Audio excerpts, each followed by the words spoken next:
예, 시간이 된 것 같습니다. 반갑습니다. 인사드립니다. 오늘 사회를 맡은 부산대학교의 겸임교수로 있으면서 동의대학교에 도색을 두고 있는 배정철 교수입니다. 반갑습니다. 지금 이제 우리 그 세션의 제목이 혁신과 책임의 경계에 선 디지털 터윈 기술의 두 얼굴과 미래입니다. 근데 지금 현재 정부에서는 글로벌 AI 3대 강국이라는 정책의 3대 축과 함께 디지털 기술의 변곡점에 서 있다고 생각이 듭니다. 오늘 이 자리에는 그 중심에 있는 디지털 터윈 기술에 대해 함께 고민하는 시간입니다. 그래서 지금 현재 우리가 생각하고 있는 디지털 터윈은 이제 단순한 복제 기술이 아닌 인간의 우리 삶과 정책, 윤리의 경계까지 흔들고 있습니다. 이 자리를 통해 기술이 나아갈 방향에 대해 진지하게 성찰하는 시간을 만들어 보고자 이 세션이 마련이 되었습니다. 자, 그러면 오늘 포럼에는 디지털 기술, 산업 응용, 윤리, 정책 분야에서 깊은 통찰을 갖고 계신 전문가들이 앞에 앉아 계십니다. 먼저 오늘의 발제를 맡아주신 이예림 대표님을 소개합니다. 이어서 토론을 맡아주실 네 분을 소개해 드리겠습니다. 동국대학교 산업시스템공학과의 염세경 교수님입니다. 한국열린사이버대학교의 민재명 교수님입니다. 다음에 사이버안보연구소에 계시는 이진 소장님 모셨습니다.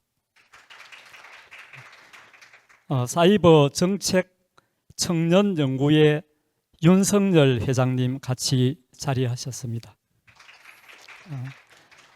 네 분 모두 그리고 발제자이신 우리 그 대표님을 포함해서 아주 전문적인 식견으로 함께 해 주실 것이라고 생각을 합니다. 그러면 이제 본격적으로 오늘의 문을 여는 발제를 듣는 시간입니다. 발제 제목은 여기에 있는 주제인 것처럼 디지털 터윈 기술에 대해서 과연 혁신인가 위험인가 미래를 위한 선택입니다. 그래서 이예림 대표께서 기술의 이중성, 사회적 영향력, 미래 방향에 대해서 통찰력 있게 제시해 주실 것입니다. 여러분 큰 박수로 맞아 주십시오.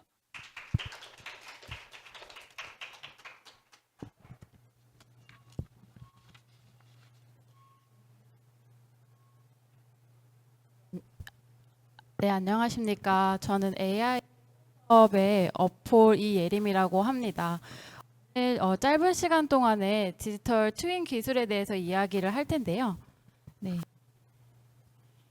오늘의 일단 전체적인 주제는 디지털 트윈 현 상황과 어떻게 또 디지털 트윈들이 현재 이루어지고 있는지, 그리고 우리가 봐야 하는 키워드, 사실은 어떤 문제점을 알기 위해서나 우리가 예방하기 위해서는 실제로 디지털 트윈이 어떤 것인지를 정확하게 알고 현재 어떻게 적용할 수 있는지가 굉장히 중요한데요. 그 부분들에서 가장 최신의 어떤 산업적인 트렌드들이 있는지와 그거에 대해서 저희가 생각할 주제를 전체적으로 다룰 예정입니다.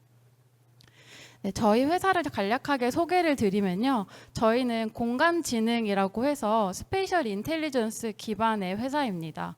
아마 챗봇이나 AI 에이전트에 대해서 아마 이야기를 많이 들어보셨을 텐데요. 저희는 그 AI 에이전트의 오른쪽에 하단에 이렇게 붙어 있는 챗봇을 만드는 그런 게 아니라 커서가 아마 움직일 때 그 옆에 에이전트가 캐릭터 형태로 따라 붙어서 먼저 말을 거는 형태의 AI 에이전트를 구축을 하고 있고요. 이제 단순하게 웹상에서만 되는 것이 아니라 XR 환경에서도 저희의 아이 무브먼트, 결국에는 그 눈이 움직임에 따라서 그 에이전트가 움직이고 반응하는 그런 AI를 만드는 회사입니다. 네, 그래서 지금까지 많은 회사들과 저희가 AI나 XR 공간에 대해서 많은 협업이 있었는데요. 그러면서 저희가 많은 시도도 하고 또 R&D도 하면서 이 공간을 어떻게 AI와 접목하고 이 AI로 공간을 학습해서 어떻게 산업과 협력할 수 있을지에 대한 다양한 기술적인 부분들도 저희가 연구를 했습니다. 네, 그러면서 실제 기업들 또 포함해서 공공기관들과도 가상 공간을 만듦을 넘어서서 AI로 어떻게 가상 공간을 만들고 그 공간의 디지털 트윈까지 할 수 있을지에 대한 다양한 프로젝트를 진행을 했고요. 저희가 사실은 오늘 어떤 주제를 갖고 이야기를 하는 게 가장 저희가 유익할까 생각하다가 제가 2주 전에 저희가 참여했던 AWUSA에 관한 사례를 좀 가지고 왔습니다. 이 AWUSA 같은 경우는 XR 페어 중에서 전 세계 1위인 페어인데요. 이곳에 가면 정말 저희가 놀이동산 온 것 같은 하드웨어들을 만날 수 있고 가상 공간 그리고 디지털 트윈이 실제로 산업에서 어떻게 쓰이는지에 대한 다양한 사례를 볼 수 있었습니다. 네, 그래서 그 중에서 가장 재밌었던 부분들이 영상에 있어서 제가 영상을 찍었는데요. 이거는 그 스냅이라는 저희가 챗으로 그리고 아마 AI 필터로 유명한 스냅 회사에서 최근에 스페큘레이션 관련된 내용들을 냈는데 한번 보시겠습니다. 네, 이 하드웨어는 스펙타클이라는 안경인데요. 이 안경을 실제로 썼는데 이분이 실제로 저희가 VR을 썼을 때처럼 가만히 서서 하는 게 아니라 굉장히 어떤 거가 마치 앞에 어떤 것들이 물체가 있듯이 행동을 하는데요. 네, 저도 실제로 이것을 썼을 때 는 그 VR을 쓰거나 아니면 그 다른 안경들을 썼을 때 어떤 괴리감이나 어지러움증이 전혀 없고 실제로 저희가 이렇게 환경 속에서 어떤 AR 필터나 그런 3D 부분들이 포함되어 있어서 전혀 어지럽거나 그런 기술적인 갭을 많이 느끼는데요. 네, 그만큼 사실 지금은 하드웨어, 소프트웨어 두 양 갈래로 어마어마한 속도로 사실 계속적으로 발전을 해나가고 있습니다. 네, 그래서 저희가 디지털 트윈이라 하면 사실 좀 어려운데 그 중에서 저희가 한번 나중에 시간이 되시면 보는 걸 추천드리는 시리즈가 하나 있는데 아마존 프라임에서 나온 업로드라는 무비입니다. 네, 이 부분은 시리즈로 구성이 되어 있는데요. 한마디로 이 남자분이 돌아가시는데 그 부분들에서 내가 그냥 실제 있는 그냥 내 몸은 죽지만 가상 공간에 나를 남기는 선택을 하게 되면서 나의 모든 삶을 업로드하고 그 업로드한 삶을 실제 그냥 살아있는 사람들을 만나게 되는 그런 내용인데요. 살짝 한번 보시겠습니다.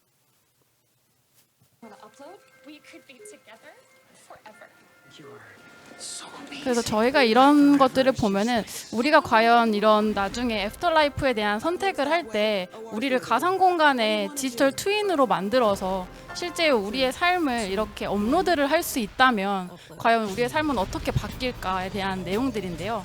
굉장히 흥미진진한 거는 여기에 처음에 업로드를 할 때 이 3D로 다 업로드를 해서 이 안에는 정말로 현실과 같이 또 다른 다음의 생을 살아가는 내용이고요. 지금도 보시면 날씨나 이런 것들도 버튼으로 바뀔 수 있고 그다음 여러 가지 것들이 디지털 트윈으로 다 되어 있기 때문에 모든 것들을 마치 현실 세계처럼 이용할 수 있는 그런 시리즈입니다. 그래서 저희가 디지털 트윈이라 하면 사실 굉장히 어렵게 다양한 기술이라고 생각을 하는데 사실은 결론적으로는 우리의 삶을 그대로 갖다 놔서 그것들을 그대로 시뮬레이션 할 수 있는 그런 기술들이고요. 네, 여기도 보면은 이제 현실 세계에서 돈을 내지 않으면 나중에는 가상 공간에서도 운영을 할 수 없는 마치 게임과 같은 이런 일들의 시리즈의 내용입니다. 네, 이 마지막에 재밌는 포인트는 이 강아지인데요. 이 강아지는 실제 강아지가 아니고 그 상담사입니다. 그래서 상담사인데 강아지를 선택할 수가 있는 거예요. 그래서 저희가 마음이 좀 어려울 때 상담사님과 이야기하는 건 좋지만 또 마음이 좀 푸근해지는 강아지가 만약에 우리를 상담해 준다? 이러면 굉장히 마음이 따뜻해지고 또 힐링이 될 텐데요. 그런 것들이 또 가능하게끔 하는 그런 디지털 트윈을 해서 되게 재밌게 구현한 그런 무비여서 나중에 한번 보시면 우리가 디지털 트윈이라는 거를 너무 어렵게 산업계에서 적용되는 어떤 제조업에 대해서 일어나는 일이 아니야 라고 생각하실 수 있는데 사실상은 앞으로 우리가 많은 부분 이렇게 하드웨어를 쓰던 아니면 그것들이 업로드가 되던 여러 가지 형태로 저희가 가깝게 일상에서 느끼는 것을 확인하실 수 있습니다. 네, 실제로 지금은 디지털 트윈에 대한 부분들은 기본 회사들에서 다 가지고 있는 부분이고요. 초반에는 VR이나 아니면 XR로 구현을 해서 그 공간 안에서만 운영을 했다면 지금은 아예 이 팀들이 따로 있어서 그 팀들 내에서 직접 공장을 가거나 아니면 현장을 가지 않더라도 그냥 컴퓨터 안에서 모든 것을 제어할 수 있는 그런 부분으로 되어 있습니다. 그래서 지금 보시는 것과 같이 사실 왼쪽과 오른쪽이 구분이 안 가실 텐데요. 사실 왼쪽이 엔비디아의 옴니버스 코스모스 플랫폼을 이용해서 만든 시뮬레이터고요. 오른쪽이 바로 현실에 대한 부분입니다. 그만큼 이 모든 부분들에서 저희가 구분하기 어려울 만큼 똑같이 이 현장을 그대로 구현을 해서 그 모든 부분들을 오토메이션 한다고 보시면 됩니다. 그래서 저희가 사실 기억할 키워드는 딱 3가지인데요. 결국에는 빅데이터와 AI, 그 다음에 시스템 모델링 시뮬레이션입니다. 네, 사실 빅데이터라고 하면 되게 방대하게 생각을 하시는데 사실상 가장 중요한 부분은 빅데이터는 그 데이터의 AI라고 하면은 사실은 저희가 뭐 챗GPT에 적고 뭐 프롬프트 입력해서 결과값을 얻는 것만 생각하시는데 결국엔 이 AI는 그 뒤에 숨어 있는 수많은 데이터로 모든 것들이 응답이 된다고 보시면 됩니다. 그래서 저희도 AI 회사지만 저희가 가장 많이 기업들과 할 때 많이 들여다보는 그런 자료들은 대부분 데이터고요. 그 데이터들이 어떻게 구성되어 있나를 봐서 그거를 잘 조직하고 그것들에 대한 것들을 AI로 잘 반영되게 하는 부분이라고 보면 되고 그거를 또 어떻게 시스템 모델링으로 3D화해서 그걸 시뮬레이션 할지를 구현하는 것을 디지털 트윈이라고 보시면 됩니다. 그 중에서도 가장 요즘에 핫하게 기억하셔야 될 2부분이 있어서 가지고 왔는데요. 그 중에 하나는 바로 공간지능이라는 겁니다. 네, 공간지능은 페이페이리 교수가 컴퓨터 비전 인공지능 분야에서 사실 굉장히 유명하신 분인데 이분이 우리는 앞으로 공간지능의 시대에 살게 될 것이라고 이야기를 했는데요. 저희가 만나는 옛날에는 AI라고 하면 강아지와 개를 구분하기도 강아지와 개는 똑같은 거죠. 개랑 고양이를 구분하는 것도 굉장히 어려웠는데요. 이제 그것들은 너무나 쉬운 일이 된 것만큼 그 바탕이 됐던 기술이 이매지넷이라는 건데 이거를 창립했던 이 페이페이리 교수는 앞으로는 3D가 물질 세계를 이해하는 AI 모델이 기본 모델이 될 것이라고 해서 그 모델을 기반으로 월드랩스라는 회사를 설립을 했습니다. 네, 그래서 앞으로 우리가 AI의 미래를 보고 싶다라고 하면 단순하게 AI LLM 베이스로 저희가 보는 것이 아니라 앞으로 스페이셜 인텔리전스 기반에서 물질 세계를 이해하는 AI를 저희가 봤을 때 비로소 디지털 트윈까지 이해할 수 있다고 보면 될 것 같습니다. 네, 시간 관계상 짧게 좀 말씀을 드리면 오디세이 AI도 같은 기술인데요. 이렇게 2D 이미지 하나만으로도 이 모든 기술들이 3D로 바로 제너레이팅이 된다라는 게 가장 핵심입니다. 과거 디지털 트윈 같은 경우는 3D 모델링 한 부분들을 그대로 학습해서 그 시나리오대로 움직였다면 요즘의 현업에서는 이 모든 것들이 실제로 실시간으로 제너레이팅이 된다는 특징이 있는데요. 한마디로 우리가 게임을 하더라도 그 모든 것들이 과거에는 시나리오대로 짜져 있는 그 맵에 들어가서 아바타가 움직였다면 지금은 그 아바타가 말을 하는 대화의 그 순간에 환경이 바로 제너레이팅, 생성이 되는 그러한 게임 엔진들이 많이 나오면서 앞으로 저희가 만나게 되는 어떤 디지털 트윈의 세상이라던가 이런 부분들을 저희가 생각해 볼 수 있습니다. 네, 그렇다면은 산업에서는 좀 어떤 부분들이 있는지 그리고 또 저희가 어떤 부분들을 좀 조심해야 될지 그리고 오늘 함께 이야기를 할 부분에 대해서 이야기를 할 텐데요. 저희가 사실 7월 1일에 나왔던 기사를 하나 발견을 했는데 아마존 로봇이 100만 대에 돌파를 했다고 해요. 그래서 직원 수가 156만 명인데 이제 곧 추월을 할 거라는 기사를 봤는데요. 사실 과거에는 로봇이 좀 들어오는 정도지라고 생각을 했는데 앞으로는 직원 수보다 더 많아질 수도 있는 현실이 된다는 건데요. 이 모든 것이 사실 가능한 이유는 이 뒤에 기술들이 있습니다. 그 기술은 바로 피지컬 AI라는 건데요. 네, 피지컬 AI의 사실 핵심은 그 엔비디아에서도 잘 소개가 되는데 이 부분을 보시면 이게 지금 수많은 로봇들이 가상 공간 위에서 연습을 하고 있는 겁니다. 그래서 저희가 아기들을 보면 걸음마를 한 번에 하거나 하루 이틀 만에 뛰거나 이렇지 않잖아요. 그런 것처럼 로봇들도 최대한 사람처럼 움직이는 역할들을 해야 되는데 그런 부분들을 수많은 시뮬레이션 넘어지고 부딪히는 과정들을 과거에는 실제 피지컬한 로봇으로 했다면 그것들에 대한 것들을 이제는 이렇게 수많은 가상 공간에서 정말 많은 로봇들을 훈련시키면서 그 시간을 단축했고요. 그런 옴니버스 디지털 트윈이라는 이 엔비디아의 기술에 그 입각해서 많은 기업들이 이 기술을 가지고 제조업 또는 로봇을 지금 적용하고 있습니다. 네, 그렇다면은 그 부분들에서 이 부분들 잘 적용한 사례가 사실 테슬라인데요. 사실 저희가 테슬라는 저희 어떤 신차를 뽑을 때 저희가 차 가지 않고 그 차가 알아서 온다고 이야기를 하잖아요. 그 기술의 근간에는 FSD가 있는데요. 네, 결국에는 이 모든 기술은 결국 그 차 잘 있고 때문에 그 기술들이 가능하다고 보는데요. 근데 사실 좀 저희가 염려했던 부분들이 벌어지는 일들이 사실 현실로 나타나고 있는데요.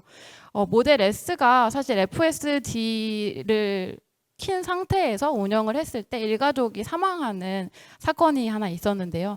사실 이런 부분들은 저희가 이런 것들이 과연 온전할까? 디지털 트윈으로 이 모든 것들을 학습한 이 FSD가 에 대한 데 그런 부분들에서 저희가 이런 것들을 했던 부분 볼 수 있고요.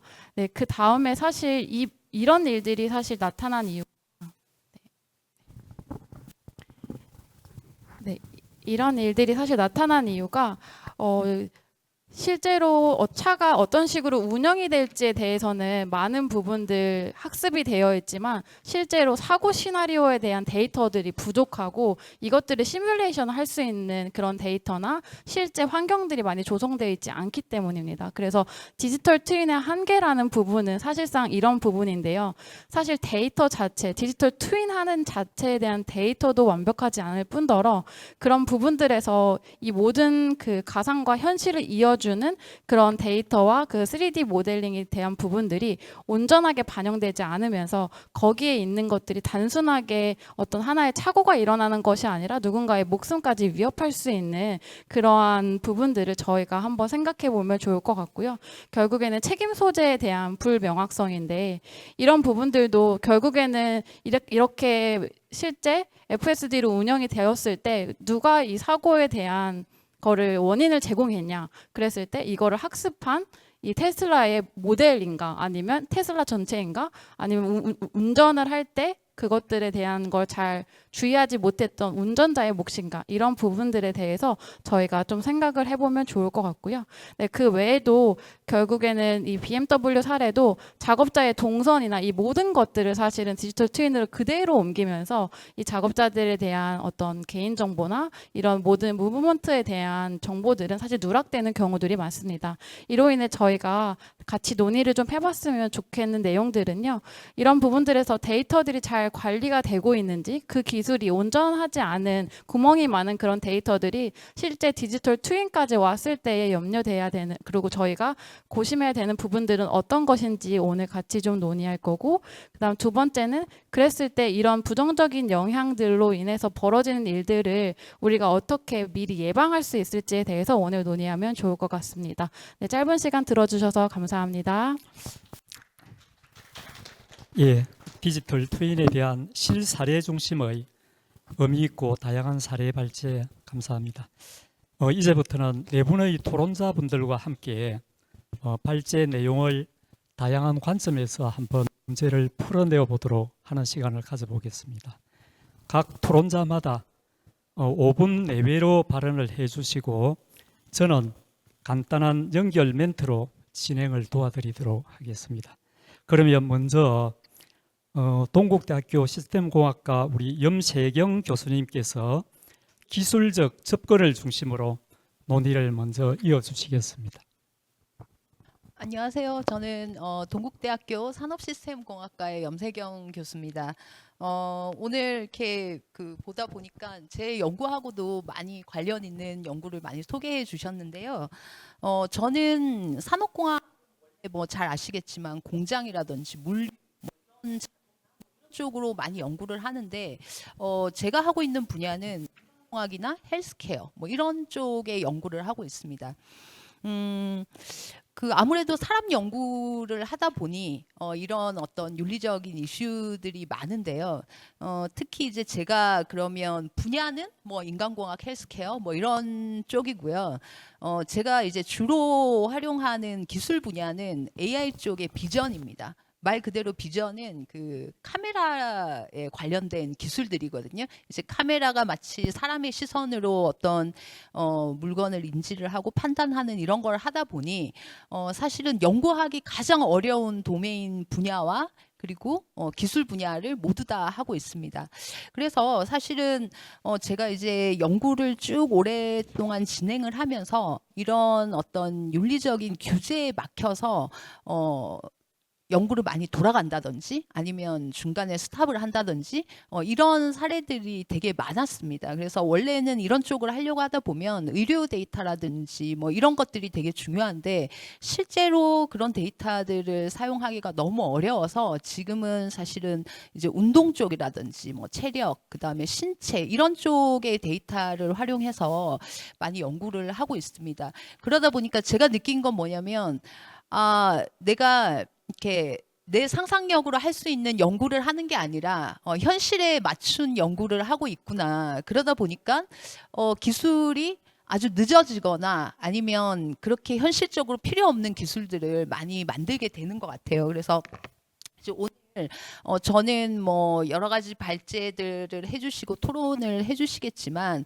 저는 이런 기술들을 규제하고 프라이버시를 보호하는 것들에 대한 우리의 윤리와 책임에서 좀 약간 반대적인 입장을 조금 표명을 할까 합니다. 제가 이제 한 2년 이 정도 연구를 하면서 느낀 거는 우리가 이렇게 책임을 논할 만큼 한번 열심히 기술을 개발 적이 있었나라는 거기서부터 시작을 하고 있고요. 지금 교수님들이 모여서 다들 하는 얘기가 그래도 인공지능이 막 태동하기 전까지는 한국 기술력이 뛰어나고 뭐 모든 분야에서 아시아에서는 그래도 대표적인 주제였는데 요즘은 뭐 이미 중국 같은데 밀려서 아마 당분간은 회복하기 힘들지 않을까? 정부에서 뭐 3대 강국으로 우리가 가겠다라고 했지만 지금 이런 상태라고 하면 제가 보기에는 뭐 10년이 지나도 그런 중국 기술들을 따라가기 힘들 것 같은 그런 생각이 듭니다. 그래서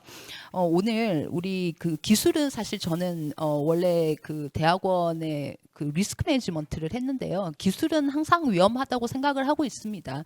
자동차가 처음에 나왔을 때 사람들 많이 죽을 것 같아가지고 반대하는 사람들 많았고요. 지금 테슬라 지만 이 자율주행 때문에 사실은 죽는 케이스들도 있지만 는 이렇게 이런 기술들이 사람을 살리는 기술이 되는 그런 경우도 많다고 생각을 합니다. 그래서 오늘 그런 쪽으로 좀 산업 도메인에서 좀 얘기를 할 수 있도록 그렇게 하도록 하겠습니다. 예, 고맙습니다. 다음은 2인차 토론에서는 우리 열린 사이버대학교 민재명 교수님께서 윤리 및 책임의 관점에서 한번 토론을 해주시면 고맙겠습니다. 네, 반갑습니다. 민재명입니다. 작년에는 제가 카이스트에서 선임연구원 신분으로 이 자리에 섰는데요. 당시에도 되게 열띤 토론이 있었고, 여기에서 논의된 주제들이 현실에 이제 반영된 부분과 그렇지 못한 부분이 있었습니다. 저는 지금 우리가 논의하고 있는 이 혁신과 책임이라는 관점에서 방금 이제 먼저 토론해 주신 염세경 교수님과 비슷한 입장을 가지고 있는데요.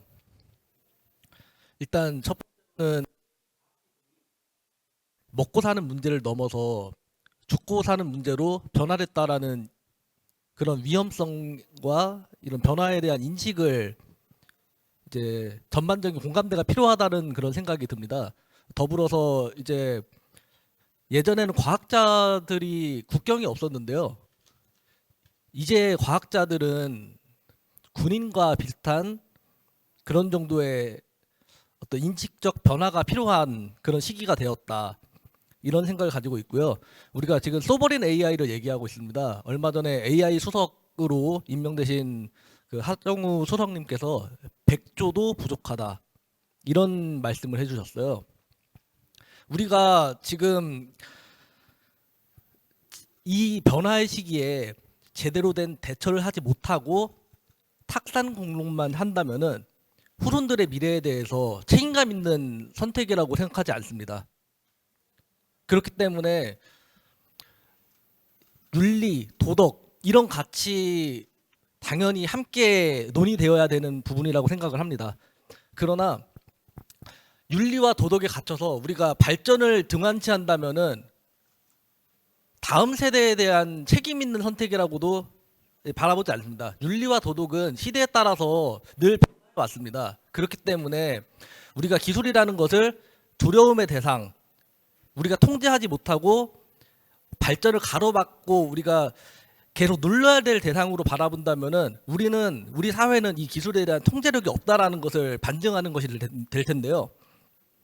우리는 충분한 통제 역량을 가지고 있다라고 생각을 합니다. 한국 사회는 정말 빠르게 IT 기술력이 발전했고 과학 기술도 빠르게 발전했습니다. 그 과정에서 우리는 여러 가지 시행착오를 겪었지만 충분한 통제력을 입증했고 이번 기회도 마찬가지라고 생각을 합니다. 따라서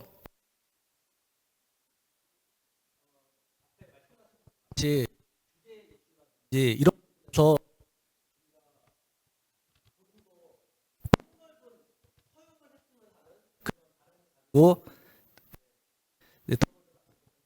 감사합니다. 예, 고맙습니다. 이어지는 토론자는 우리 사이버 안보 연구소에 근무하고 계시는 이진 소장님께서 산업 실무적 시각에서 한번 오늘 토의를 해야 될 내용에 대해서 말씀을 드리도록 하겠습니다.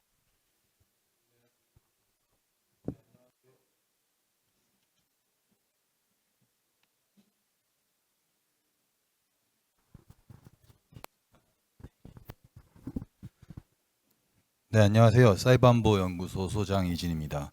저는 아무래도 이제 보안 쪽이나 안보나 이쪽에 관심이 있다 보니까 사업 실무에 적용하는 부분, 디지털 트윈에 대해서 한번 말씀을 드리고 싶습니다. 예를 들어서 사실 우리가 지금 상상하거나 아까 나왔던 그 업로드 같은 영화들 사실 과거에 이미 수십 년 전부터 SF에 다 나오던 내용입니다. 그러니까 사람의 그 SF 소설가들이 상상하던 거에 대부분이 지금 다 이루어지고 있거든요. 그것을 어떻게 기술적으로 만드느냐의 방법에서 뭐 엔비디아에서 만든 옴니버스라든가 이런 기술들이 쓰이고 있을 뿐이지 사실 우리들은 머릿속으로 다 상상하던 내용입니다. 그 얘기는 뭐냐면 문제점 역시 상상할 수 있는 부분이라는 거죠. 예를 들면 이런 겁니다.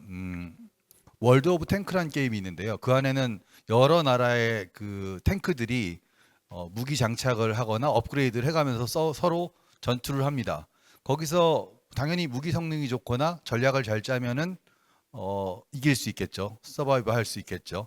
그런데 문제는 만약에 진짜 이게 그 게임이 아니고 실물 탱크를 시뮬레이션 하는 경우라고 생각해 보죠. 우리나라에서 흑표 전차를 만들었는데 여기에 어떤 장갑을 장착하고 어떤 무기를 썼을 때 어떤 탄을 썼을 때 다 효과가 다르겠죠.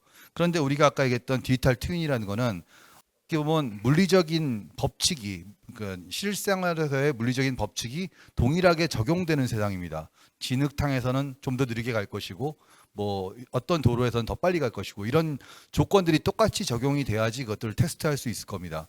그러면 우리가 어떤 예를 들어서 캐터필러의 패턴을 어떻게 만들 것이냐에 따라서 속도가 달라질 수 있겠죠. 그런 것들을 테스트해 보기 위해서 디지털 트윈을 많이 만듭니다. 문제는 그 필드를 그 어떤 방산업체 자체에서 그걸 만든 거라면은 자기네들 안에서 데이터가 보완이 되기 때문에 문제가 없습니다. 그런데 이게 비교 성능 우위를 점하려면은 아까 월드 오브 탱크 같은 필드가 있어야 되고요. 그 필드에서 서로 붙여봐야지 어떤 쪽이 유리한지, 어떤 지형에서 유리한지 이런 것들을 상상해 볼 수가 있겠죠. 근데 또 시뮬레이션을 해볼 수가 있는 거고요. 문제는 그겁니다. 그러면 우리가 업로드하는 데이터는 어디까지여야 되는가? 탱크 재원을 다 오픈한다는 거는 방산 산업에서 말도 안 되는 얘기거든요. 우리 탱크의 뭐 재질부터 시작해서 모든 재원을 오픈해 가지고 그런 뭐까 워게임 플랫폼 같은 데 올린다? 그냥 방산 기술 유출하는 것과 무슨 차이가 있겠습니까? 그러니까 그런 경우에는 어떤 규칙을 만들 때 그러니까 실물 필드에 대한 규칙은 똑같을지언정 그것을 업로드할 때는 각각의 물리 법칙이 적용되는 외피겠죠. 외피라고 할 수 있는 어떤 재원들은 노출되는 거고요. 실제 안에 있는 뭐 물질의 물성이라든가 아니면 뭐 실제 구성 요소라든가 이런 것들은 다 보완이 되어 있어야 됩니다. 그렇게 해서 어떻게 보면 하나의 플랫폼 안에서 그 안에 들어가는 데이터는 각각으로 인크립션 되고 그것이 외부에 노출되지 않을 수 있는 보장이 돼야 어떻게 보면 적정한 진짜 디지털 트윈을 만들 수가 있습니다. 그러니까 지금은 그게 안 되는 게 산업적으로 적용하기 매우 어려운 게 각각의 회사들이 자기네 회사 거에 대해서 테스트하는 거는 잘할 수 있습니다. 아니면 국가에서 뭐 지도를 실제로 뭐 실제 있는 CEO하고 똑같이 만들어서 가상 세계를 만들고 할 수도 있을 겁니다. 그런데 거기에 만약에 가상 디바이스나 아니면 가상 인간이 아까 그 영화에 나온 것 같은 인간이 있다면 프라이버시란 존재하지 않는 세상입니다. 거기서는 모든 것이 다 기록되고 그렇게 함으로써 그 기록에 의해서 다른 것과의 인터랙티브가 일어나게 되거든요. 그렇게 되면 데이터 보안이라는 게 있을 수가 없는 거죠, 그게. 그래서 저는 안보나 보안의 입장에서는 꼭 지켜야 되는 그 산업의 영업 비밀 같은 것들은 지켜야 됩니다. 그 지키기 위한 기술을 지금부터 만들기는 어렵습니다. 사실 아직까지 앞에 박사님들이 다 말씀하셨지만 교수님들이 이게 당장 거기까지 연구가 가지도 않았는데 너무 섣부른 얘기일 수도 있습니다. 어떻게 보면. 그런데 저런 엔비디아의 그 검은 속내라고 저는 얘기하는데요. 옴니버스 같은 플랫폼을 만들어 놓고 거기서 뭐든지 테스트하게 하는 거 로컬에서 할 때는 문제가 없습니다. 로컬에서 자기가 시스템을 갖추고 자기 혼자만 쓰는 회사 내부의 그런 GPU 많이 팔아서 시스템 갖추어서 하면 문제가 없겠죠. 근데 이게 오픈되어 있는 데다가 자기네 기업 정보를 업로드함으로써 결과적으로 가장 많은 데이터를 얻을 수 있는 데는 엔비디아가 돼버리면 안 되거든요. 그런 보안 정책은 저희 연구소 같은데 또는 어떤 국방 쪽이라면 국방 또는 산업이라면 산업 쪽에서 각각 최소한의 자기네 데이터 보안을 어떻게 할지에 대한 머릿속으로 상상은 미리 하고 있어야 되는 게 보면 책임도 덜 할 수 있고 누구를 분간할 수 있는 또 프로젝트의 외부 물성만 시뮬레이션 했을 때 어떤 사고를 예방할 수 있는 전반적인 보안 대책까지 포함할 수 있을 거라고 예상하고 있습니다.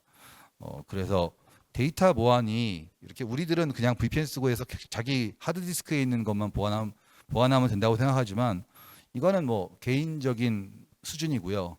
회사 또는 뭐 국가 입장에서는 이게 어마어마한 가치를 지닌 것들이기 때문에 이거에 대한 대책은 저희가 어떤 보안이나 이런 업체에서 또 이런 시뮬레이션이나 연구하시는 분들과 별개로 따로 준비하되 이렇게 계속 이렇게 소통의 자리를 만들면서 저희가 준비하면서 저희의 아이디어를 서로 어떤 식으로 이거를 주고받을지 계속해서 연구해 나가야 과제라고 생각합니다. 저는 오늘 여기까지 얘기하겠습니다. 예, 이진 소장님 말씀 감사합니다. 마지막으로 사이버 안보 정책 연구회에 우리 윤성열 박사님께서 지속 가능한 발전을 위한 거버넌스 구축에 대해서 토의 주제를 말씀을 드리도록 하겠습니다.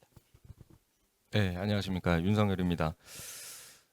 사실 저는 좀 급하게 패널 요청을 좀 받아서 좀 참석을 하게 됐는데, 이제 저는 주 연구 분야가 국제 관계학이랑 이제 국토 안보 연구를 하고 있습니다. 근데 이제 국토 안보라고 하면은 이제 국가 안보에 어떻게 보면은 하위 범주로 취급이 될 수 있고, 과거에 우리가 신냉전 이전의 어떤 전통적인 어떤 안보 환경에서는 이제 국방 안보만이 이제 강조가 되는 상황이었다가 최근에는 이 국토 안보의 범주에 사이버 안보 분야가 이제 포함이 되기 시작했습니다. 그래서 이제 신안보 환경에서는 굉장히 이 사이버 안보, 즉 사이버 보안 이런 영역들이 굉장히 중요하게 생각이 되어지고 있고, 사실 우리가 이제 기술 발전이 있으면서 당연히 뒤따라와야 되는 게 어떤 정책적인 부분, 법적이나 제도적 부분들이 이제 뒷받침이 돼야 되는 영역인데, 사실 지금 현재는 기술적인 영역이 이 법적, 제도적인 부분이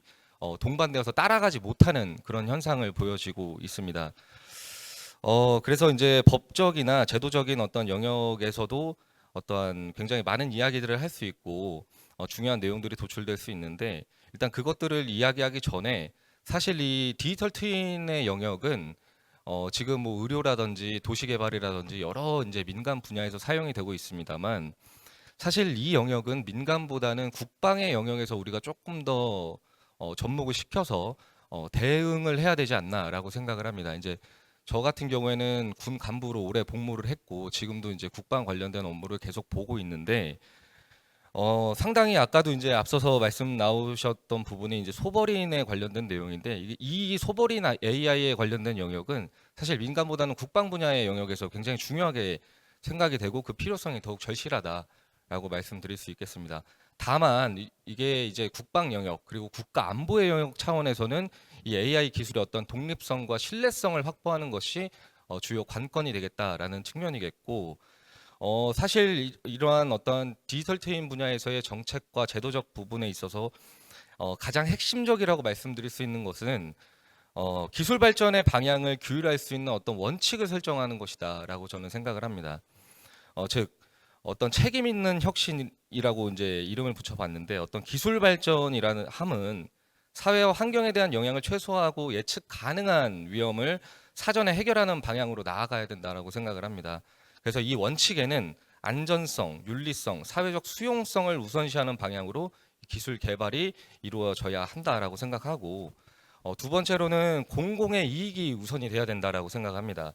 즉, 이 디지털 트윈 기술이 어떤 특정 기업이나 개인의 이익만에 집중되도록 하는 것이 아니라 공공의 이익을 최우선으로 고려하는 원칙이 수립이 되어야 하겠다. 그래서 사회적 가치라든지 어떤 환경적 영향 그리고 시민들의 권리를 보호하는 방향으로 나아가야 한다는 것을 의미하겠습니다. 세 번째로는 어떤 기술의 접근성 때 모든 사람들이 접근 가능하고 포용적인 어떤 기술이어야 하겠고, 특히 사회적 약자라든지 어떤 소수 집단이나 저소득층들이 혜택을 볼 수 있도록 이 디지털 트윈에 대한 기술 방향이 설정이 돼야 되겠다. 그리고 제도적으로 어떤 투명성 부분이 이제 중요하겠는데, 마지막으로 이 투명성에 대한 부분은 기술이 어떤 사회에 미치는 영향을 명확하게 공개하고 모든 이해 당사자가 이해할 수 있도록 해야 한다는 것. 즉, 이 원칙이 디지털 트윈 모델과 그 데이터 그리고 알고리즘 예측 결과를 투명하게 공개하는 것을 의미하는데, 앞서 말씀드린 바와 같은 어떠한 이 네 가지의 내용들이 법적이나 제도적인 부분에서 마련이 돼야 하고, 디지털 트윈 분야에서의 어떤 민간 연구도 중요하겠지만 지금 러시아 우크라이나 전쟁 그리고 이스라엘과 이란 전쟁 그리고 하마스와의 전쟁 등을 봤을 때 이 미래전 그리고 더 나아가서는 우주전이 굉장히 심화될 것으로 예상이 됩니다. 그렇기 때문에 우리는 이런 측면에서의 어떤 대비가 필요하고 대응이 필요하다. 즉 국방 차원에서의 디지털 트윈 연구가 산학연군, 즉 거버넌스를 형성해서 다학제적으로 구축이 돼야 하겠다. 즉 대응해야 되겠다라는 말씀으로 가름하겠습니다. 이상입니다. 예, 고맙습니다. 말씀 잘 들었습니다. 그러면 지금부터는 이제 지정 토론을 넘어서서 우리 발제하신 이예린 대표님과 그리고 네 분 토론자 패널 분이 여태 이제 발표하신 내용을 중심으로 해서 자유로운 상호 논의를 이어가는 시간을 가지도록 하겠습니다. 그래서 상호 질문 또는 보완 의견을 중심으로 자유롭게 말씀을 해주시고 필요하다면 제가 핵심 쟁점을 정리해 드리겠습니다. 먼저 우리 이예린 발제하신 대표님께서 먼저 주제를 한번 던져주시고 상호 논의를 해주시면 좋겠습니다.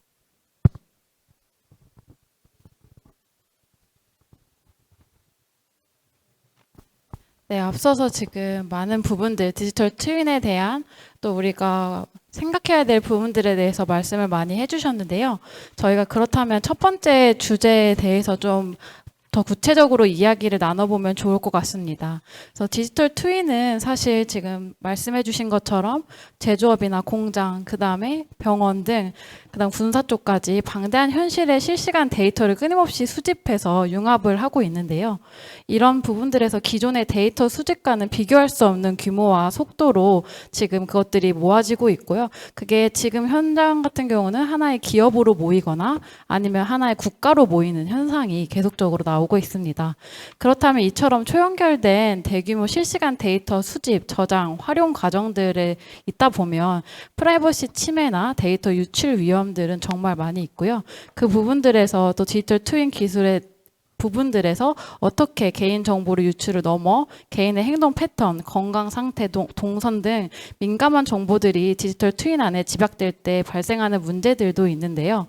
저희가 이번에 함께 나눌 주제는 이를 어떻게 보호할 거고 기존의 데이터 규제 및 보안 체계가 디지털 트윈 시대의 요구를 충족할 수 있을지, 그리고 그런 부분들이 사실은 지금 소버린을 이야기하는 이유가 결국엔 하나의 힘 중심이죠. 그게 국가의 힘이든 기업의 힘이든 그 힘을 가진 중심으로 데이터도 모이고 기술이 발전하는 형태인데요.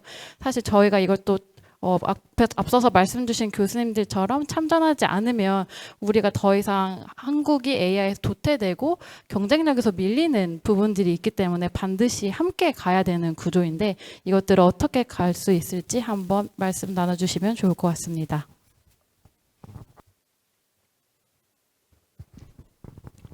예, 제가 먼저 이제 그 주제에 대해서 말씀을 드리죠.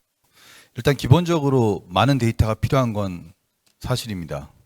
그리고 그 데이터를 모으는데 수많은 규제를 한다고 하지만 그 규제가 제대로 안 먹힙니다. 뭐 우리가 흔히 쓰는 홈쇼핑에서도 우리 취향 다 알고 있지 않습니까? 맨날 똑같은 거, 내가 매달 사던 거, 비슷하게 내가 좋아하는 거 나오거든요. 그거 못 막습니다. 사실 못 막는데 법적으로는 막으라고 합니다.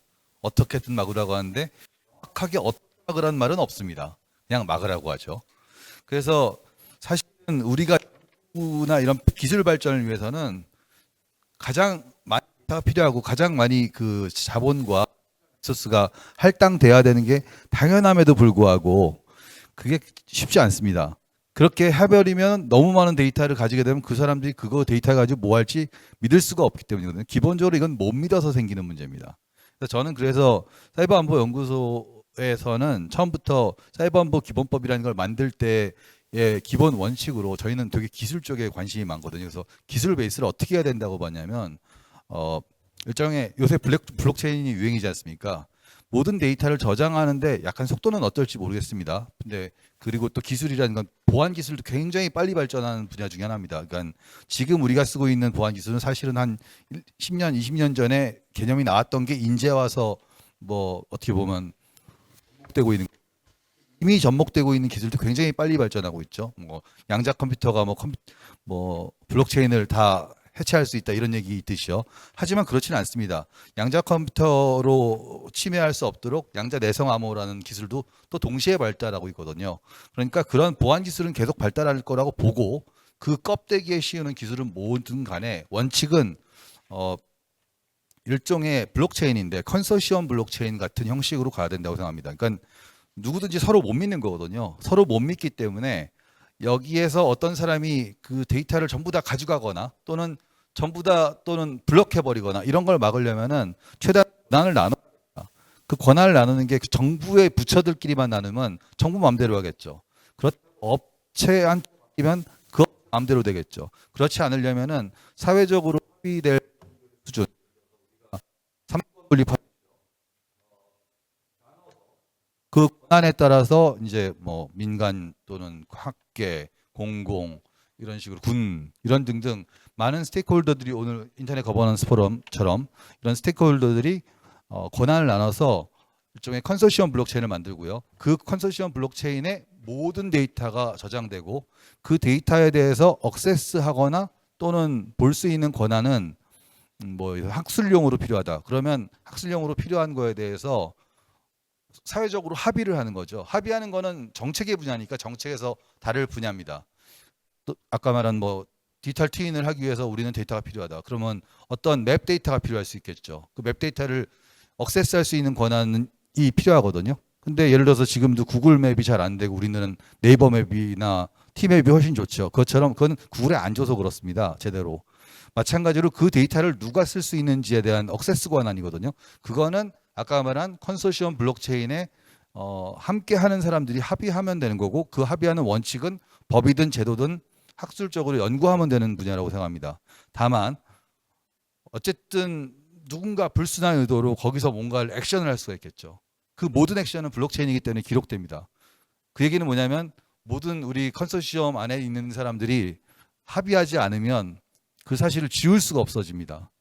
그 얘기는 뭐냐면 나쁜 짓을 하면은 증거가 그대로 남기 때문에 나쁜 짓을 하게 되는 전에 잘 생각을 해보고 하게 되겠죠. 또는 뭐 정권이 우리나라처럼 이렇게 5년에 한 번씩 바뀌는 데 같으면은 어떤 대통령이 마음 먹고 국민을 감시할 수도 있겠죠.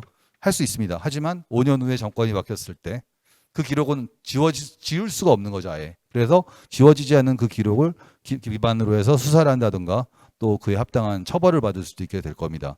마찬가지로 저희가 디지털 트윈 했을 때 엄청 많은 데이터가 모이고 연구하시는데 충분한 데이터가 공급돼야 되고 그걸 하기 위한 컴퓨팅 파워도 필요할 거고요. 또 하지만 또 반대로 이렇게 정책적으로 뭐 아까 사회적 약자라든가 이런 모든 퍼블릭한 사람들이 그 접속할 수 있어야 되는 권한도 있어야 되거든요. 그럼 그걸 정하는 거는 정책의 문제지만 그 정한 것이 실행이 잘 되게 하기 위해서는 베이스는 기술 베이스가 있어야 됩니다. 저는 그 기술 베이스를 기본적으로 아까 말씀드린 것처럼 컨소시엄 블록체인에서 해답을 찾고 있습니다. 네, 일단 소장님 말씀에 조금 더 첨언을 하자면 사실 이 디지털 트윈과 관련된 어떤 보안적인 측면은 사실 외부의 이제 연구 자료로 공개되는 비중이 타 학문에 비해서 굉장히 협소합니다. 왜냐하면 기본적으로 안보학적 측면에서 보았을 때 이 보안은 방첩의 이제 개념에 포함이 되기 때문에 방첩이라 하면은 기본적으로 우리 것을 어떤 외부의 침략으로부터 방어한다는 개념인데 그러다 보니까 이제 외부의 유출을 굉장히 극도로 꺼려하고 내부의 정보가 이제 민감 정보 같은 것들이 외부에 유출되는 것을 굉장히 극단적으로 좀 경계하는 그런 영역이기도 합니다. 다만 이러한 영역은 어떠한 국가 안보적 측면 또는 국방 어떤 기술적 측면에서의 조금 적용이 돼야 될 것 같고 앞서서 말씀드렸던 어떤 민간 영역에서의 어떠한 이 디지털 트윈과 어떤 보안적인 영역은 좀 더 학계 연구자들이 연구할 수 있도록 좀 개인적인 영역의 어떠한 정보들을 제공해야 할 필요가 있다라고 생각을 합니다. 이와 맞물려서 아까 이제 최초에 나왔던 어떤 프라이버시에 관련된 내용인데 어떻게 보면 이 디지털 트윈의 어떤 프라이버시권에 대한 어떤 재정의가 좀 필요하지 않을까라는 생각을 합니다. 그래서 지금 현재 기존의 어떤 개인정보보호법에서 이 데이터 소유권과 주체 권리를 명확하게 다루지 않고 있기 때문에 개인이 자신의 어떤 디지털 트윈이 생성되는 어떤 데이터를 소유하고 그리고 통제하고 삭제할 수 있는 어떤 권리를 법적으로 명문화할 필요가 있지 않을까라고 생각을 합니다. 또 더 나아가서 이러한 문제점들을 해결하기 위해서는 어떤 디지털 영역에서의 거버넌스 프레임워크가 형성이 좀 적극적으로 돼야 할 것 같고요. 네. 즉 다학제적으로 어떠한 연구가 필요하다. 네. 그래서 이러한 그 법적으로 어떤 그 새로운 데이터 주권의 개념을 우리가 형성을 하고 그 다음에 프라이버시 것들을 강화하면서 아까 이제 소장님 말씀해주신 것에 약간 이제 정책적으로 첨언을 드리면 어떠한 동적인 정책 프레임워크와 국제 협력 기반을 하는 어떠한 거버넌스 체계를 구축하면서 국내에서는 어떠한 민, 관, 군, 연, 학의 어떤 연계가 적극적으로 추진돼야 되지 않을까라고 생각합니다. 네, 감사합니다.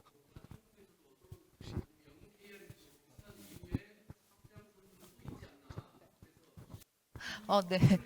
사운드가 섞여서 좀 누구 목소리가 큰가 한번 해봐야 되나 싶네요. 어떻게 좀 이따가 할까요? 잘 안 들릴 것 같은데요. 예, 예, 예.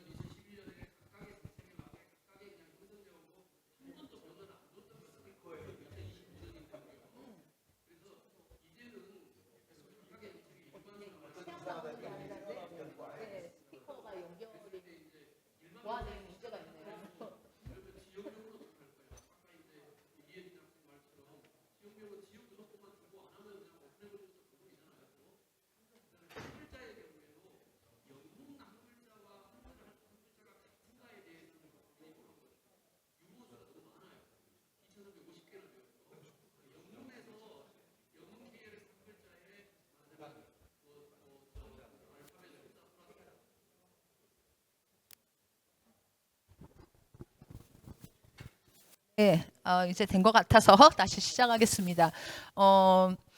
네, 저는 사실은 이렇게 뭐 연구를 하고 있다 보니까 그래도 산업에서 하는 것보다는 조금 더 또 자유로운 것 같기도 해요. 얘기를 좀 들어다 보니까. 그래서 뭐 이제 실험 데이터 모으는 게 데이터가 제일 중요한데 실험 데이터 모으는 게 정말 힘든데 저는 아까 말씀드린 것처럼 이렇게 인간공학을 하다 보니까 사람 신체 데이터라든지 뭐 아니면 노인들의 어떤 행동이라든지 이런 거를 수집을 좀 많이 해요. 근데 이게 이제 IRB를 써야 되는데 그 단계에서부터 일단 막히는 거죠. 엄청 빠꾸를 많이 먹습니다. 그러면 또 보완을 하고 또 프라이버시에 대한 보완을 하고 계속 이렇게 보완을 하는데요. 그리고 어느 날은 그래서 이제 모든 거를 다 통과해서 막상 실험을 하려고 했더니 이렇게 이제 피실험자들이 갑자기 이렇게 프라이버시 이렇게 생각하니까 안 거예요. 그러면 이제 실험을 준비를 하고 데이터는 필요한데 데이터를 못 모으니까 막 설득을 하러 다녔거든요. 근데 이제 어느 날 제가 이제 딱 이렇게 느낀 게 뭐냐면 이제 누가 저한테 와서 설문지를 하려고 얘기를 하더라고요. 근데 이제 거기에 저의 프라이버시는 사실 것도 그 인식할 수 있는 게 없어요. 뭐 제 이름이나 뭐 나이나 뭐 이런 것도 없고 저 몸무게랑 적어 달라고 얘기를 하는데 그거는 왜? 이런 생각이 들면서 그거 가지다가 사실 없잖아요. 제 몸무게 키 뭐 공개를 해드릴 수 있는 건데 그래서 뭐 그럼 내가 그거 해주면 뭐 해줄 건데? 약간 그런 생각이 들더라고요. 뭐 커피 쿠폰이라도 하나 주나요? 뭐 이런 게 생각이 드는 거죠. 그래서 이제 제가 이거를 딱 느끼면서 그 피실험자 그 노인분들한테 뭐 혹시 필요한 거 있으세요? 이랬더니 이렇게 그 할아버지들이 소주값을 얘기를 하시는 거예요. 그래서 이제 제가 이렇게 그러면 한 어느 정도 책정을 한 3개월 동안 이제 행동을 비디오로 촬영 한 달에 한 30만 원 정도를 얘기하셔서 제가 이제 뭐 많은 실험자가 필요한 건 아니었기 때문에 이제 그런 부분들을 했습니다. 그러면서 이제 느낀 게 뭐냐면 그러면 이 프라이버시의 이 데이터의 소유는 과연 누구인가? 이게 뭐 IRB를 뭐 승인해 주는 데인가요? 아니면 뭐 그 데이터를 수집하는 데인가요? 저는 개인적으로 내 데이터는 나의 것, 할아버지 데이터는 할아버지의 그 개인이 동의를 한다라고 하면 그게 이제 돈을 주는 방법인지는 잘 모르겠지만 사실은 예를 들어서 내 몸 줄게 쓸 때마다 100원씩 이러면 아주 기꺼이 알려줄 것 같은 느낌이 듭니다. 그래서 아까 그 블록체인 얘기를 하셨는데 어떤 이 데이터의 소유가 그 가진 특히 저같이 인간공학을 하는 사람이라고 하면 사실은 그런 데이터를 공개할 때 투명하게 어디에 올리고 그걸 나의 그러니까 승인을 막 IRB 받는 게 아니라 내 승인을 받으면 되는 거니까 내가 이렇게 클릭 한 번 하면 그들도 나에게 적절한 보상을 해주고 나도 충분히 그거를 쓸 수 있다라는 그 믿음 아까 말씀하신 것처럼 결국은 인식의 문제인 것 같아요. 내가 얼마나 믿을 수 있냐. 네가 내 데이터 가져다가 뭐 할래.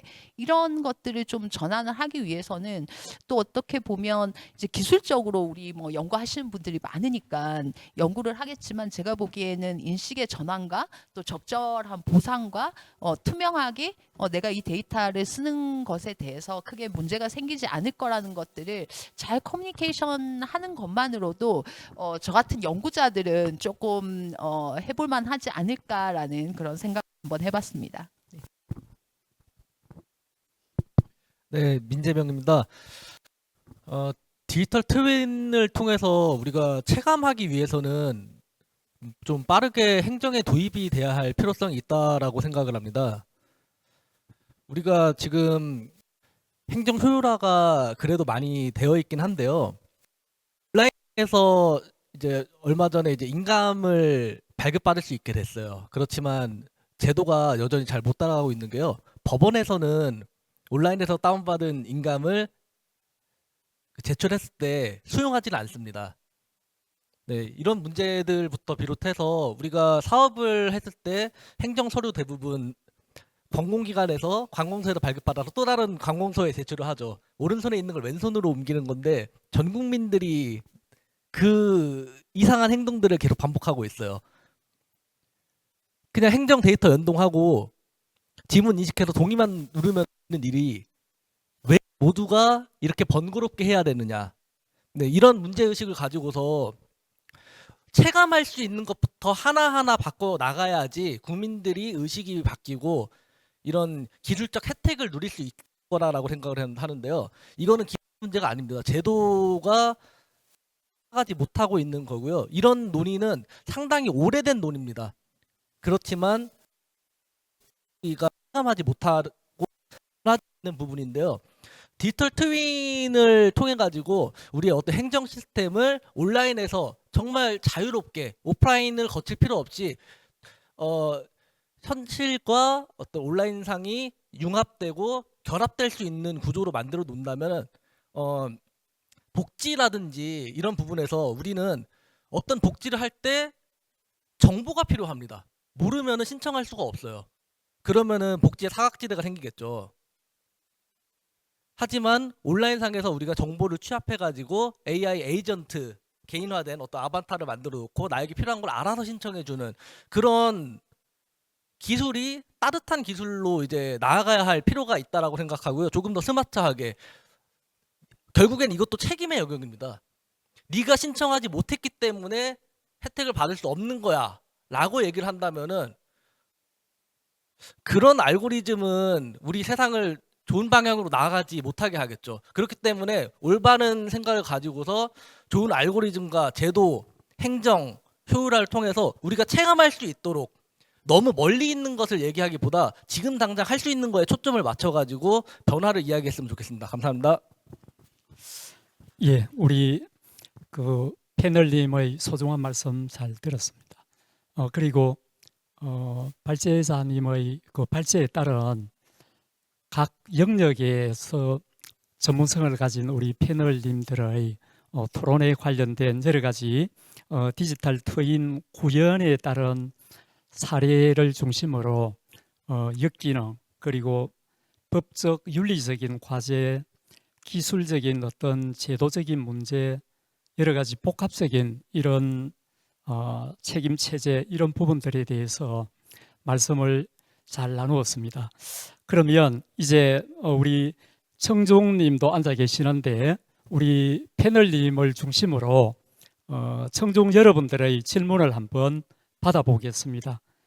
가능한 한 핵심 질문 위주로 간결하게 요약해서 질문을 해주시고 패널 분들께서는 요점 중심으로 응답을 해주시면 고맙겠습니다. 그러면 우리 앉아 계시는 청종님께서 여태 들으신 토론의 내용을 중심으로 혹시 이런 부분은 어떻게 해결되어야 될 것인지 앞으로 나타나는 이 디지털 트윈 구현에 따른 뭐 여러 가지 데이터의 한계, 그 다음에는 모델의 불안전성, 현실 왜곡 문제, 그 다음에 예측 기반의 어떤 시뮬레이션 책임 소재 문제, 어떻게 하면 지속 가능한 거버넌스를 유지할 것인가, 이런 등등 아무 그 주제에 개의치 마시고 허심탄회하게 질문을 해주시면 좋겠습니다. 먼저 질문을 해주실 분.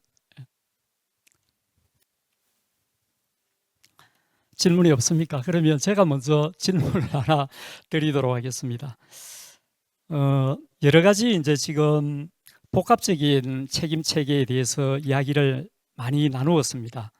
그런데 특히 그 중에서 책임 프레임워크 정립의 필요성에 대한 이야기도 또 말씀을 나누었는데 예측 기반 결정에 대한 어떤 책임 소재를 물었을 때 이 시스템의 책임 또 공동 책임 이런 문제가 많이 발생이 될 수 있고 이런 부분에서 새로운 법적 개념이 많이 요구된다는 생각이 듭니다. 그러면 이러한 불분명한 책임 구조는 기술 수용의 걸림돌이 분명히 될 수 있습니다. 그러면 사전에 어떻게 하면 명확화를 할 수 있는지 우리 패널님께서 한번 말씀해 주시면 고맙겠습니다.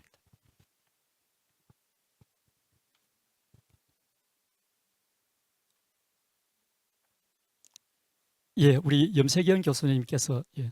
네, 이렇게 책임이 누구에게 있냐? 뭐 사고 나면 자동차 회사가 책임이냐, 아니면 뭐 운전한 사람이 책임이냐? 지금 인공지능이 잘못을 했으니 잘못했으니 인공지능의 책임이냐? 뭐 이런 얘기들을 많이 하는데 여전히 참 저도 대답하기 어려운 논제인 것 같습니다.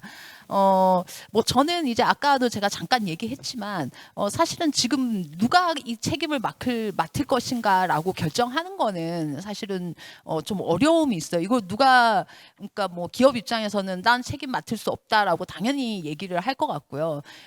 또 뭐 AI 만드는 데서도 각자 그렇게 얘기를 할 것 같고. 그럼 저는 이제 결국은 그 사용자의 몫이 아닐까라는 생각이 듭니다. 그러니까 이게 무서워. 못하겠으면 이걸로 혹시 사고 날까봐 못하겠으면 자동차를 쓰지 않아야 되지 않을까요? 그러니까 뭐 우리가 아까도 말씀드렸다시피 자동차가 처음에 나왔을 때 뭐 이게 지금도 이게 어디서 난 결함인지 사용자가 잘못한 건지 밝혀내지 못하고 항상 그 자동차 회사, 그러니까 파워 있는 자동차 회사가 승소를 하잖아요. 그럼에도 불구하고 우리는 또 차를 사고 또 자율주행 그런 AI가 오류가 많다라고 하지만 이렇게 하는데 그럼에도 불구하고 나는 이 차를 쓰는 게 더 안전할 수도 있고 내가 더 편리하다라고 생각하면 저는 사실은 좀 개인에게 책임을 돌리는 것처럼 느껴질 수 있겠지만 개인이 그걸 쓰기 위해서 저는 일부 그 감당을 해야 된다라고 생각을 해요. 그래서 아까 처럼 내 데이터가 내 몸무게야 뭐 키가 어디에 유출돼서 뭐 어떻게 될지는 잘 모르겠지만 그리고 이제 제가 최근에 이렇게 치아를 판독해서 이렇게 질병을 진단하는 알고리즘을 만든 적이 있는데 이게 이제 계속 막혔던 게 치아도 일종의 지문과 같아서 개인을 구분할 수 있다. 저희는 아무런 개인 정보를 안 받았거든요. 근데 정말 그럴까라는 생각이 많이 드는데 그럼에도 불구하고 나는 내 치아로 정확하게 진단을 받고 싶다. 왜냐하면 요즘 이렇게 의사들도 젊은 사람들은 아주 미묘한 질병들을 잘 판단을 못 한다고 해요. 근데 이제 AI는 잘 판단을 할 수 있으니까. 그러니까 내가 그 데이터를 제공을 했고 내가 그걸 쓰기를 원했다라고 하면 사실은 그 데이터가 일부 이렇게 뭐 누출이 되지 않게끔 하겠지만 된다고 하더라도 이렇게 같이 공유를 해준 사람도 일부 책임을 져야지 좀 기술이 발전할 수 있는 방향으로 가지 않을까라는 생각이 듭니다. 그래서 책임 소재는 여전히 어렵지만 조그만 단계, 그러니까 이렇게 책임 소재가 좀 덜한 것부터 열심히 이렇게 좀 적용을 해나가야 되지 않을까라는 그런 생각이 듭니다. 예, 말씀 잘 들었습니다. 사실은 예기치 못한 피해를 초래했을 때 여기에 대한 책임은 어디에 기속되는가 하는 문제는 사실 복잡하면서도 하나의 중대한 이슈라고 볼 수 있습니다. 복합적인 어떤 책임 체계하면 데이터 제공자, 모델 개발자, 시스템 운영자, 또 AI 분석 모듈, 최종 의사결정자 등 주체가 다양하게 얽혀 있는데 그런 부분을 어떻게 포괄할 수 있을까에 대한 답변 잘 들었습니다. 다음 우리 청종께서 또 질문하실 분 계시면 예, 우리 제일 오른쪽에 사회자가 자꾸 질문하면 안 되는데 혹시 또 손을 들어서 한번 예.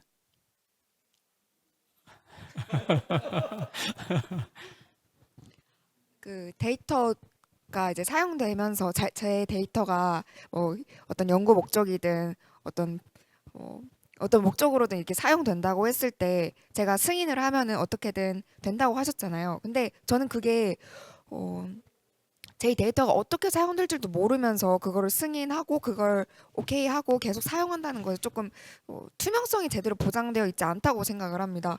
또 제가 그런 데이터를 사용한다고 했을 때 내 데이터가 어디까지 날아갈 것이고 그리고 그것에 대해서 정확히 투명성을 제공받지 못한 상태에서 승인한 데이터 가지고 그걸 사용해도 된다라고 하는 거는 결국에는 개인에게 그 책임감의 무게를 더 실어주는 것이라고 생각을 했습니다. 이런 부분에 대해서는 그 개인으로서 좀 어떤 식으로 그런 책임성을 개인으로서 책임성을 강화하고 또 그런 기관들에서 투명성을 보장받을 수 있는지 개인 입장에서 좀 궁금합니다. 아, 네. 제가 아까 말씀드린 거는 그냥 모르는데 승인을 하는 건 아니고요. 그런 투명성이 보장될 수 있게끔 사실은 그러면 이게 정말 이렇게 쓸 거야? 뭐 더 이상의 의심을 한다라고 하면 회사에서 할 수 있는 게 없는 거죠. 근데 이제 저희가 뭐 IRB를 받을 때도 그렇고 오픈을 다 해요. 어떤 데 쓰이고. 근데 이제 사람들은 정말 그것만 쓰여? 또 그 외에 왜냐면 데이터는 한 번 클릭하면 다 나가는 거니까 딴 데 쓰일 수 있지 않냐? 이제 그거는 개인 선택의 문제인 것 같아요. 이제 그것까지 의심을 하기 시작을 하면 기술 자체를 뭐 블록체인 하면 아까 말씀하신 것처럼 일단은 다 투명할 것 같지만 우리는 그래도 믿지 못하는 게 마음 한구석에 늘 있잖아요. 예, 그래서 그런 것까지 우리가 한다라고 하면 어려운 거겠지만 제가 아까 말씀드린 개인의 어떤 승인도 그 개인이 충분히 설득이 될 수 있을 만큼의 그 투명한 절차와 이런 것들은 사실은 다 있어요. 그러니까 없는 거는 아니고 이미 뭐 제도적으로도 다 이렇게 돼 있지만 이렇게 뭐 인식의 문제도 있고 아직 활성화되지 않은 문제도 있고 뭐 제도도 좀 부족한 면들이 있거든요. 그래서 아마 뭐 예를 들어서 그런 뭐 몸무게나 뭐 이런 데이터들은 그렇게까지 할 일은 없겠지만 예를 들어서 내 치아 데이터를 쓰려고 한다 그러면 어떤 데 쓰냐 보면 그 쓰는 방법과 용도와 이런 것들이 나와 있는데 그거에 대해서 적절하게 내가 이해하고 오케이 하면 쓰는 거죠. 그냥 아무것도 없는 상태에서 무조건 누른다고 되는 건 아니고요. 그리고 저는 좀 약간 적절한 보상이 있으면 내 치아 데이터 저 요즘 교정을 해가지고 치아가 되게 예쁘거든요. 그래서 뭐 한 번 쓸 때 한 3,000원만 적립해줘. 뭐 커피 한 잔 먹을 수 있어. 이렇게 하면 저는 이게 사람마다 다르겠지만 좀 흔쾌히 할 것 같기는 합니다. 네. 한 가지 더 답을 드리면 매우 불행한 소식을 전해드리겠습니다. 여러분의 개인정보는 존재하지 않습니다. 이미 우리는 어느 회사인가 매일 한 달에 한 번, 두 달에 한 번, 요새는 거의 매일 오죠. 그러니까 1년쯤 지나면은 개인정보 동의 약관 변경됐다고 동의하라 그러거든요. 동의 안 하면 그 서비스 이용이 안 됩니다. 그러니까 우리는 그 서비스를 예를 들어 네이버라든가 쿠팡이라든가 이거 쓰기 위해서 동의합니다. 보고요. 그 동의하는 것이 자세히 보면은 그 밑에 뭐 자회사 어디까지 간다는 내용이 다 적혀 있거든요. 그 쿠팡까지는 믿을 수 있는데 그 밑에 자회사를 어떻게 믿습니까? 그 회사의 프라이버시 보호 정책이 그렇게 훌륭할 거라고 믿을 수 없거든요, 저는. 그래서 개인적으로는 우리는 우리의 정보를 팔아서 많은 걸 누리고 있다. 그러니까 불만 갖지 말자라고 살고 있습니다. 불행하게도 사실 개인의 정보는 그렇습니다. 근데 이 개인은 각각의 개인에 대해서는 어떻게 보면 어떤 회사나 이런데 이용되더라도 참 자본주의 사회에서 사니까 어쩔 수 없다 치더라도 최소한 사회 경쟁력이나 국가 경쟁력을 위해서 기업이나 영업 비밀 같은 거 이건 좀 지켜야 되지 않냐. 나 개인은 털렸지만 이런 생각으로 살고 있습니다. 예, 답변이 잘 되셨습니까? 예, 패널 답변 고맙습니다. 또 다른 질문 있으시면 마음껏 질문해 주세요. 우선 생각을 조금 하시기 전에 그러면 제가 이제 한 가지 또 질문을 던지도록 하겠습니다. 사실 우리가 이제 이러한 도전들을 감당하기 위해서는 기술 발전의 속도에 대응 가능한 유연하면서도 아주 견고한 거버넌스 체계가 굉장히 중요하다고 생각합니다. 이거는 단순한 어떤 규제 수준을 넘어서서 앞에서 우리 패널님께서도 이야기하셨는데 사회적 합의 기반의 어떤 윤리적인 제도적인 틀 이런 수립 과정이 중요하다 이런 말씀을 하셨습니다. 그러면 뭐 이러한 부분을 해결하기 위해서는 정책적인 고려사항도 있고 사회적인 협력 구조도 있습니다. 저는 그 중에서 사회적 협력 구조에 대해서 하나 좀 질문을 던져보겠습니다. 정부라든가 산업계, 기술 커뮤니티, 시민사회 간의 다자간 협력 구조가 도입되어 있습니다. 그래서 기존의 우리 인터넷 거버넌스 방식이 디지털 트윈 분야에 주는 시사점을 잘 고려해서 이런 문제를 해결할 수 있는 방안을 한번 또 질문에 대한 말씀을 듣고 싶습니다.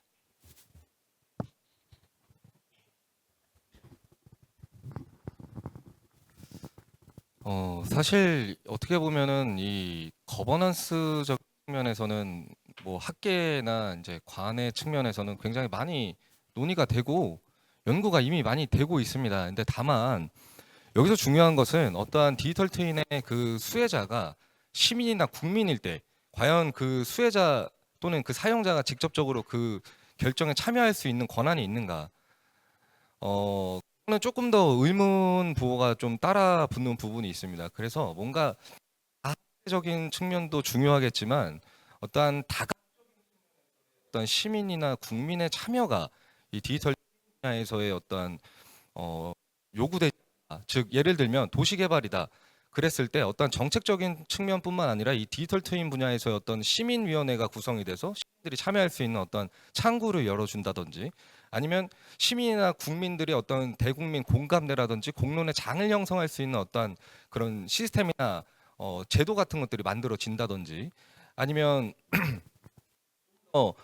넓게 포괄적으로 보자면 국가적 차원에서 어떤 국민들이 이런 디지털 트윈에 조금 더 관심을 가질 수 있고 어떻게 보면 흥미를 또 유발할 수 있는 즉 산학연만 어떤 연구의 어떤 중심에 있는 것이 아니라 어떠한 대화의 장에 나와 있는 것이 아니라 실질적인 일반 시민들이나 국민들이 이런 거버넌스를 형성하는 그 장에 나와서 본인들이 어떠한 생각하는 그냥 정말 그 아이스 브레이킹을 하면서 또는 어떻게 보면은 여러 가지 그냥 정말 말도 안 되는 것 같지만 어떻게 보면 정책적으로 수행할 때는 그게 또 실현 가능할 수 있는 부분도 있거든요. 그래서 현장에 나올 수 있는 장들이 조금 더 많이 마련되면 좋지 않을까 싶습니다. 네.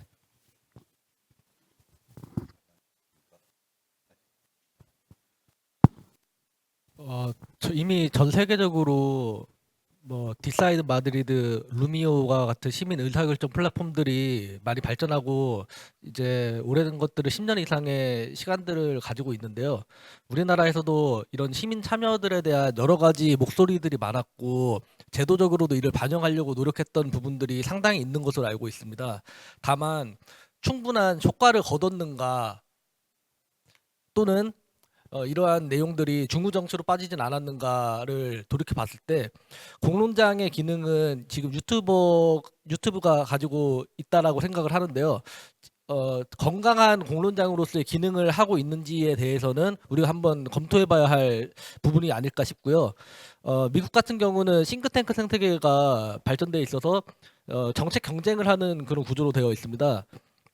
워싱턴에 수많은 싱크탱크들이 이제 정책을 가지고서 경쟁을 하고 그리고 이제 어떤 그 싱크탱크 안에 있는 사람들이 이제 직접 백악관으로 들어가서 정책을 실현하고 이런 어떤 건강한 순환 구조를 가지고 있는데요. 우리는 그런 부분에서 조금 더 이제 제도적으로 개선할 부분들이 많이 필요하다라는 생각을 가지고 있고요.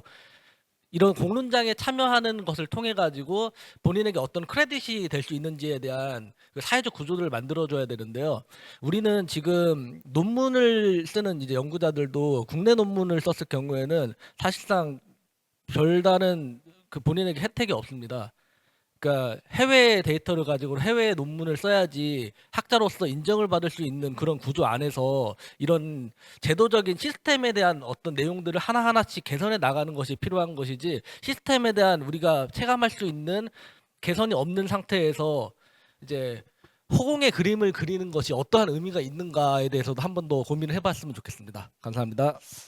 예, 혹시 또 다른 우리 성도님께서 궁금하신 내용이 있으면 질문 주시면 고맙겠습니다. 제가 하나 말씀드려도 예. 될까요? 저는 사실 이거는 그냥 꼭 디지털 트윈에 대한 것만은 아닙니다. 거의 모든 것에 대한 건데요. 우리나라가 규제 방식이 좀 변했으면 좋겠습니다. 규제 방식이 뭐냐면 그러니까 법에 없는 거는 다 할 수 있게 일단 하고 해서 거기서 뭔가 부작용이 생기면 그에 대한 규제가 추가가 되는 방식이 됐으면 좋겠습니다. 근데 사실은 말로는 그렇게 얘기하고 있지만 실제로는 법에 없으면 불법이라는 일종의 자기 검열들을 다들 하고 있거든요. 이거 혹시 불법 아니야? 이런 생각하는 거죠. 그래서 못하는 게 굉장히 많습니다. 그리고 또 아까 말한 대로 법에 없기 때문에 일단 하지 마라고 하는 방향도 되게 크고요. 그래서 일단은 이 규제 방식에 대한 사람들의 마음이나 이런 생각하는 방식 자체가 바뀌었으면 좋겠고 그것으로 인하면은 아까 말씀하셨던 데이터를 구하는 거나 이런 것들도 이게 법에 없기 때문에 법에 좀 미비하거나 아니면 어떤 장치나 아니면 시스템이나 제도가 아직 안 돼 있다. 그럼 일단 할 수 있게 했으면 좋겠습니다. 해서 문제가 생기면 해결하는 방식으로요. 예, 혹시 여기에 대한 다른 어떤 의견이 있거나 질문이 있으시면 질문해 주세요. 그러면 질문이 없으면 저는 오늘 우리 청중에게서 이런 질문이 나올 걸 예상을 했는데 안 해서 제가 질문 다시 하나만 던지도록 하겠습니다. 사실은 지금 우리 디지털 트윈이라는 것은 현실 세계의 복제본입니다. 그래서 이게 가상 세계하고 현실 세계하고 끊임없는 인터액션을 통해서 나타나는 문제점을 어떻게 보완할 것인가, 이런 부분에 대한 논의가 초점이 되어 있습니다. 그래서 요즘은 뭐 우리 인간의 신체까지 실시간 데이터를 다 집적합니다. 그러한 데이터를 집적해서 디지털 복제본을 생성한다 그러면 이 과정에서 방대한 센서 데이터, 그 다음에 공간 정보, 또 운영 데이터, 개인 정보, 이런 것들이 전부 실시간으로 융합이 됩니다. 그러면서 새로운 차원의 어떤 법적이나 윤리적 과제를 이야기합니다. 이런 문제는 결국은 기술적인 과제나 법적인 과제 두 가지의 어떤 문제를 안고 있다고 생각합니다. 그러면 저는 그 기술적인 과제는 차치하고 법적 과제에 대해서 한 가지 질문을 던져보겠습니다. 현행 우리 개인정보법이 이러한 실시간 융합형 데이터를 제대로 포괄할 수 있는지, 그리고 그 데이터의 통제권은 어떻게 실효적으로 보장할 수 있는지, 이 부분들에 대해서 우리 패널께서 한 말씀 해주시면 고맙겠습니다.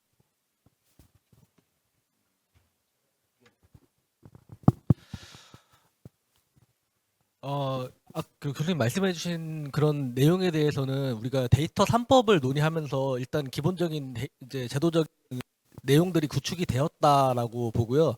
지금 뭐 복지부 이제 주축으로 해서 마이데이터라든지 이제 개인적인 데이터들을 이제 사용할 수 있도록, 동의받아 사용할 수 있도록 이런 움직임들이 이미 진행이 되고 있고, 그 또한 이제 비인식 식별 데이터라는 게 있습니다. 내 정보지만 이걸 암호화시켜서 이제 직접 연결되지 않도록, 예컨대 저라는 코드네임이 아니라 전혀 다른 이제 어떤 명칭을 부여하고 이제 이 사람이 이제 어떤 그 보안 인식을 해야 될 때 통과할 수 있도록 그 생체 데이터들을 그런 식으로 이제 연동하고 있는 스타트업들이 이제 나오고 있고요. 얼마 전에 CES에서도 좋은 성과를 거둔 것으로 알고 있습니다.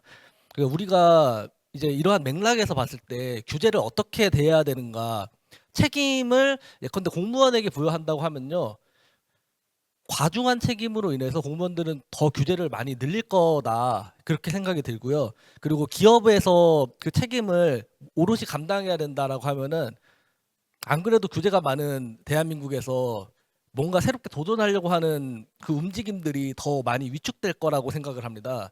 그래서 이 내용에 대해서는 누가 어떤 책임을 감당할 것이냐라는 것을 떠넘기는 게 아니라 우리 사회가 공통으로 함께 논의해 나가면서 수용해 나가고 즉시 대응하고 이런 논의들이 더 많이 필요할 거라는 생각이 들고요. 이미 전 세계에서 모두가 그런 식으로 AI 규제에 대해서 이거는 하면 안 돼라는 거 아예 정하는 것보다는 조금 더 유보적인 생각으로 하나하나씩 뭐 저작권 논의라든지 이런 것들을 이야기 대화하는 과정인 것처럼 우리가 이런 좀 책임 있는 자세로 접근하기 위해서는 끊임없는 대화를 통해서 접근해야 되는 것이 옳은 방향이라고 생각합니다. 감사합니다. 예, 혹시 또 우리 패널님께서 하실 말씀 계십니까?